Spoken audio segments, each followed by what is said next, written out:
Hello dear student and friends, welcome back to my YouTube channel. इस video में हम कक्षा 9वीं विज्ञान का पाठ 2 क्या हमारे आसपास के पदार्थ शुद्ध हैं, इसे समझेंगे। पूरा अध्याय को जो है हम अच्छी तरह से समझेंगे कि अध्याय में, जैसा कि पिछले वीडियो में जो पार्ट 1 था उसमें मैंने आपको पहले ही बता दिया था कि हम अध्याय 2 में क्या क्या पढ़ने वाले हैं, तो वह सभी चीज़ हम इस वीडियो में कवर करने की कोशिश करेंगे। अगर कवर हो गया तो ठीक है, नहीं तो उसे अगले पार्ट में बताऊँगा।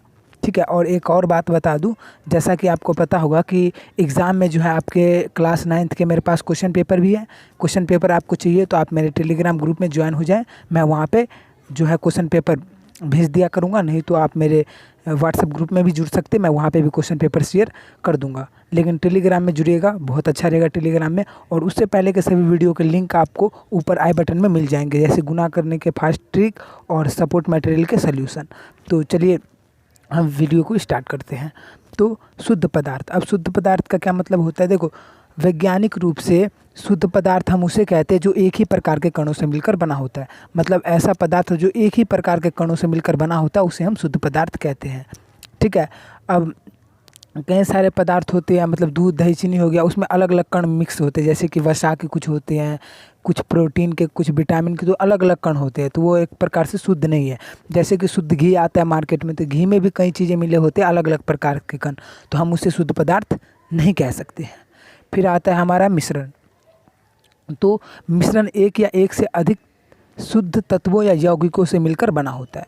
मिश्रण किससे बना होता है? शुद्ध तत्वों या यौगिकों से मिलकर बना होता है। मिश्रण एक या एक से अधिक, मतलब एक या एक से ज़्यादा शुद्ध तत्व या यौगिक से मिलकर बना होता है। तत्व यौगिक के बारे में हम लास्ट में पढ़ेंगे। तत्व यौगिक जो है बहुत इंपॉर्टेंट टॉपिक है हमारा, ठीक है, और एग्ज़ाम में हर एक बार आते हैं। फिर देखिए मिश्रण के प्रकार। अब मिश्रण के 2 प्रकार होते हैं, पहला समांगी मिश्रण और दूसरा विषमांगी मिश्रण। तो समांगी मिश्रण क्या होता है? वे मिश्रण जिनमें पदार्थ परस्पर पूर्ण रूप से मिश्रित होते हैं समांगी मिश्रण कहलाते हैं। मतलब जिस मिश्रण में पदार्थ परस्पर पूर्ण रूप से मिश्रित होता है उसे हम समांगी मिश्रण कहते हैं।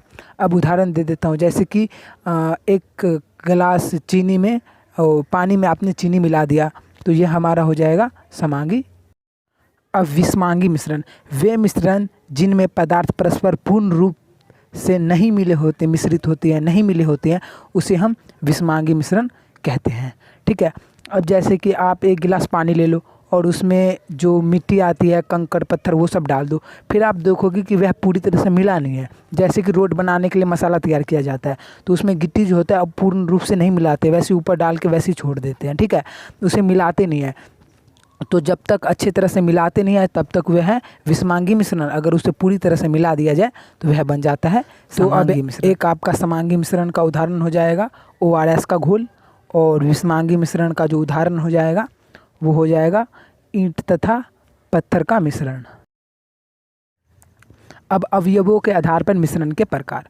अवयवों के आधार पर मिश्रण 3 प्रकार के होते हैं। ठीक है, जैसा कि मैंने पिछले वीडियो में बताया था, इंट्रोडक्शन वाले वीडियो में, वह वीडियो आपको ऊपर आई बटन में मिल जाएंगे। ठीक है। तो अवयवों के आधार पर विलयन कितने प्रकार के होते हैं? 3 प्रकार के। आप कमेंट कर सकते हो कौन कौन से प्रकार है, नहीं तो आपको आगे वीडियो में पता चल जाएगा। तो पहला है विलयन। ठीक है, तो विलयन जो होता है 2 या 2 से अधिक पदार्थों का एक समांगी मिश्रण होता है। क्या होता है विलयन? 2 या 2 से अधिक पदार्थों का एक समांगी मिश्रण। अब विलयन के 2 भाग होते हैं, विलायक और विलेय। देखो विलयन में जिस पदार्थ की मात्रा अधिक होती है उसे विलायक कहते हैं। मतलब हमने चीनी और पानी का घोल तैयार किया, तो चीनी और पानी में ज़्यादा क्या चीज़ है? पानी, तो पानी हो जाएगा हमारा विलायक और चीनी हमारा हो जाएगा विलेय। तो विलयन में जिस पदार्थ की मात्रा कम होती है उसे हम विलेय कहते हैं। ठीक है, विलयन में जिस पदार्थ की मात्रा कम होती है उसे हम विलेय कहते हैं। तो चीनी और पानी में विलेय क्या हो जाएगा? चीनी, क्योंकि चीनी की मात्रा जो है वह कम है। सो अब विलयन के कुछ गुणधर्म होते हैं। ठीक है, तो विलयन के गुणधर्म हो जाएंगे हमारे, विलयन एक समांगी मिश्रण होता है, जैसा कि हमने पढ़ा विलयन एक समांगी मिश्रण होता है। विलयन के कणों का व्यास जो होता है 1 नैनोमीटर से भी छोटे होते हैं। इतना छोटा आकार होता है, 1 नैनोमीटर से भी छोटा, तो हम इसे, सिंपल सी बात है, इतना छोटा है तो हम इसे आंखों से नहीं देख सकते हैं, मतलब इन्हें आंखों से नहीं देखे जा सकते हैं। विलयन के कण छोटे आकार के होने के कारण यह प्रकाश की किरण को फैला नहीं पाते। अब विलयन के कण बहुत छोटे होते हैं तो जिसके कारण वो प्रकाश को फैला नहीं पाता है, ठीक है। तो अतः विलयन में टिंडेल प्रभाव नहीं दिखता है। तो इसके कण के आकार छोटे होते हैं जिसके कारण वह प्रकाश को फैला नहीं पाता, और जब प्रकाश को फैलाएगा ही नहीं तो टिंडेल प्रभाव कहाँ से दिखेगा, तो टिंडेल प्रभाव नहीं दिखाई देता विलयन में। तो अब टिंडेल प्रभाव क्या होता है, ठीक है। तो पहले मैं आपको यह बता देता हूँ कि टिंडेल प्रभाव क्या होता है। तो टिंडेल प्रभाव प्रकाश की किरण का फैलना टिंडेल प्रभाव कहलाता है। जैसे कि एक कमरा है, ठीक है, और कमरे में थोड़ा सा छेद रह जाता है, तो जब धूप उगी रहती है तो आप देखोगे कि कमरे में एक रोशनी आएगी, तो उसी रोशनी को हम टिंडेल प्रभाव कहते हैं। और सेम इसी प्रकार जंगल में जब धूप निकलती है तो जंगल में रोशनी सी बहुत सारी होती है, तो वही टिंडेल प्रभाव होती है। अब विलयन का चौथा गुणधर्म है छानने की विधि द्वारा विलय के कणों को विलयन में से पृथक नहीं किया जा सकता। देखो विलयन की कण जो होती है वह बहुत छोटे होते हैं, तो उसे छान कर हम अलग कर ही नहीं सकते, जैसे चीनी और पानी का घोल, यह है विलयन, तो हम इसे छानन विधि द्वारा अलग नहीं कर सकते हैं। विलयन को शांत छोड़ देने पर भी विलय के कण नीचे नहीं बैठते, अर्थात विलयन स्थायी है। अब विलयन को बना दो, यानी कि नींबू मतलब चीनी और पानी को घोल दो और उसे 1-2 घंटा छोड़ दो, तो देखो उसके जो है वह चीनी नीचे नहीं बैठेगी, ठीक है, पूरी तरह से घुल जाए तो यही इसमें बताया जा रहा है कि विलय को शांत छोड़ देने पर भी विलय के कण नीचे नहीं बैठते हैं। अब नीचे नहीं बैठ रहा है तो वह स्थायी है, अगर नीचे बैठ जाता तो वह अस्थायी होता। अगला टॉपिक है हमारा विलयन की सांद्रता। विलयन की सांद्रता मतलब विलयन की सांद्रता या सांद्रता किसे कहते हैं, तो किसी विलयन में उपस्थित विलय पदार्थ की मात्रा को विलयन की सांद्रता कहते हैं, ठीक है। यानी कि हमारा चीनी और पानी का घोल हो गया, तो चीनी और पानी के घोल में चीनी की जो मात्रा है मतलब चीनी कितनी है उसी को हम कहते हैं सांद्रता, ठीक है। आपको सांद्रता डॉट क्लियर हो गया होगा। तो अब सांद्रता के सवाल कई जगह आते हैं, तो आप कंफ्यूज मत होना सांद्रता किसे कहते हैं। अब विलयन की सांद्रता निकालने के 2 सूत्र हैं, ठीक। तो पहला सूत्र है कि द्रव्यमान यानी कि विलयन के द्रव्यमान प्रतिशत बराबर में विलय पदार्थ की का द्रव्यमान बटा में विलयन का द्रव्यमान गुणा में 100, ठीक है। और दूसरा सूत्र है आयतन यानी कि विलयन के आयतन प्रतिशत। तो विलयन का आयतन प्रतिशत का फॉर्मूला है विलय पदार्थ का द्रव्यमान बटा में विलयन का आयतन गुणा में 100। बस नीचे में जो है बटे में विलयन का आयतन आया है और उसमें विलयन का द्रव्यमान आया था, तो आप इतने से डिफरेंट याद करके आप इसे आसानी से याद कर सकते हो। और आपको एक उदाहरण लेकर के किताब की उदाहरण 2.1 लेकर के समझा देता हूँ, तो आप बहुत अच्छे से समझ जाओगे, आपको क्लियर हो जाएगा डाउट।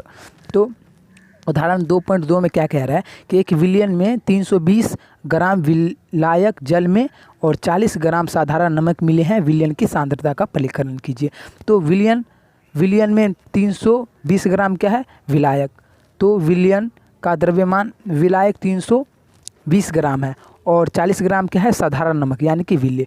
तो विलयन निकालने के लिए क्या करेंगे, विलायक और विलय को जोड़ देंगे, और विलय जल है कि 40 जमा में 320 बराबर में 360। अब विलयन का द्रव्यमान कितना आ गया 360, और विलय का द्रव्यमान कितना था 40, यानी कि जल का द्रव्यमान 40 था।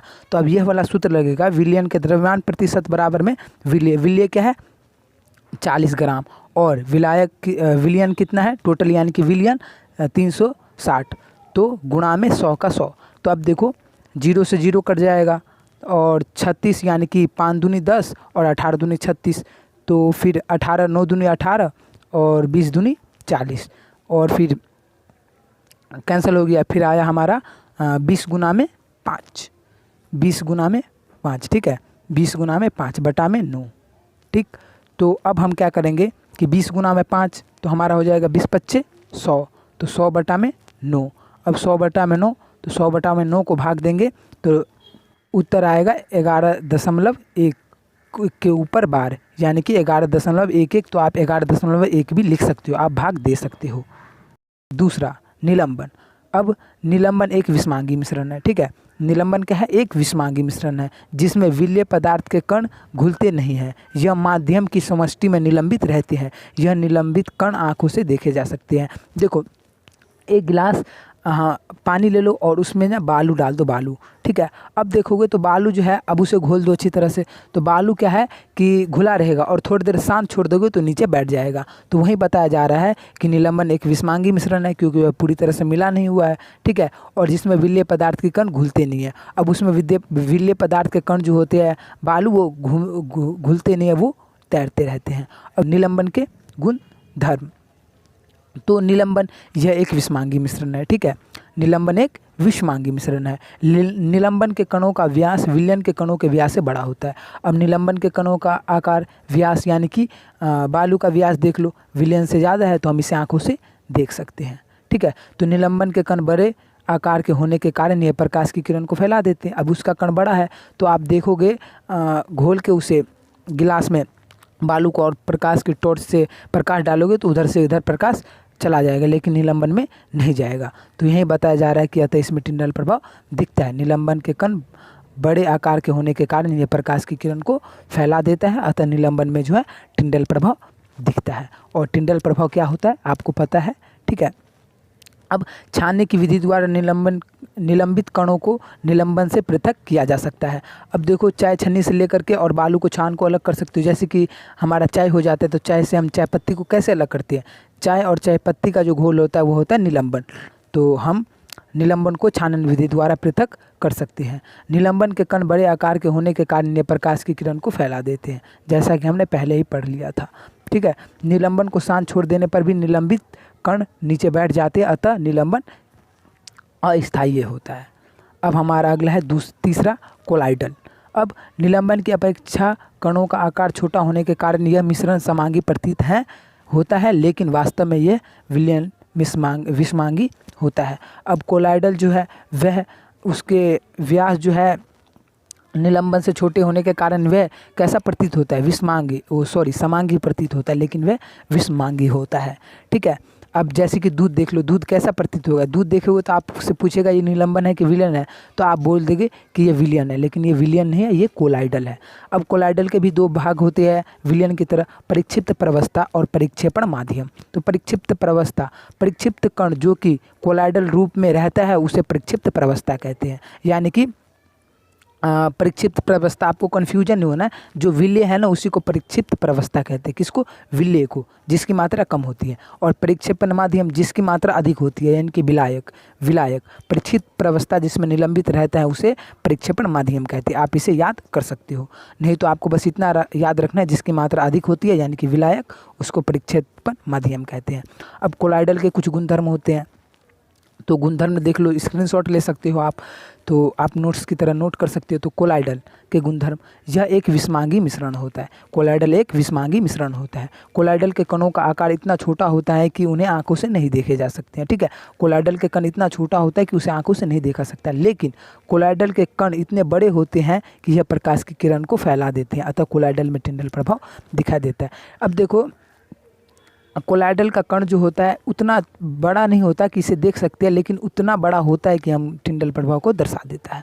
अब कोलाइडल विलयन को जब शांत छोड़ दिया जाता है तब इनके कण तल में बैठ जाते हैं, अर्थात यह स्थायी होती है। उसे शांत छोड़ देने पर आप प्रैक्टिकल करोगे तो उसे शांत छोड़ दोगे तो थोड़ी देर में थोड़ा बहुत जो है कण नीचे बैठ जाएगा, अतः विलयन जो होता है वह स्थायी होता है। तो कोलाइडल में कुछ निलंबन के गुणधर्म है और कुछ विलयन के गुणधर्म है, तो आपको ये बहुत ईजी होगा याद करने में। कोलाइडल को छानने विधि द्वारा मिश्रण से पृथक नहीं किया जा सकता है, लेकिन एक विशिष्ट विधि अपकेंद्रीकरण विधि द्वारा पृथक जो है किया जा सकता है।